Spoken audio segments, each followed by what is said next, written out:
నువ్వంటూ పుట్టినట్టు నా కొరకు ఆ చూకి అందలేదు ఇంతవరకు వచ్చింది గాని ఈడు ఒంటి వరకు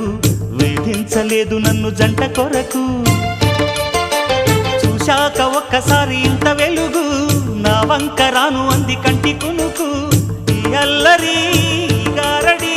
నీ లీల అనుకోనా నీ పేరు ప్రేమ అవునా ఇవాళే నిన్ను పోల్చుకుందా